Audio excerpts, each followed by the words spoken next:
Let's now revisit a story on floods, and 5 people were found dead in 2 pools of water in Chokaa area off Kangundo Road after a night of heavy rains that caused flash floods in the area. In Thika East, 61 families in Chokaa village were displaced by floods as the Athi River burst its banks following the collapse of the railroad dam due to ongoing heavy rains. Now, the heavy rains have wreaked havoc across the country.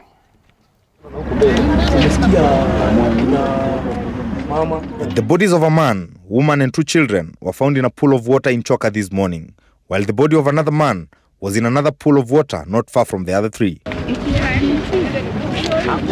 Residents blaming the severity of the floods on lack of proper drainage systems. This following a night of heavy rains that hit areas along Kangundo Road hard.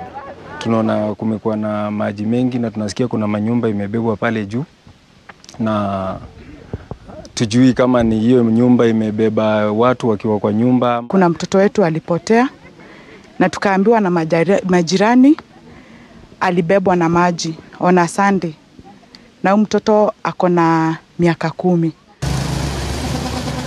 In areas off Kangundo Road, it was particularly a long night. A matatu reportedly lost control in flood waters, landing in a pool of water by the side of the road with passengers forced to evacuate through the windows. The Kangundo Road intersection with the Eastern Bypass overpass full of flood waters. In Thika East, floods displaced 61 families in Chokaa village and interrupted traffic along Makutano Donyo Sabuk Road, with the Athi River having burst its banks and its waters covering Donyo Sabuk Bridge. In Marigat, Baringo South, floods forced residents to flee their homes after their houses were submerged in flood waters following heavy rains in the area. Watu 100 wamepoteza manyumba. Yameama. Na ajui mali yameama. Naenda tu sababu mtu hapana kaa kwa ndani ya maji. Ngambo and Sintan villages which have been hit hard by the floods have seen residents spending more than 3 sleepless nights. The residents have been urged to move to safer grounds. Tafadhali wasonge tusipate maafa yote katika kaunti yetu ya Baringo. In Taita Taveta County, residents of Marere in Voi are living in fear as the heavy rains have caused deep gullies that affected the roads and homes. Residents claim they made their grievances known to the county government, but so far nothing has been done.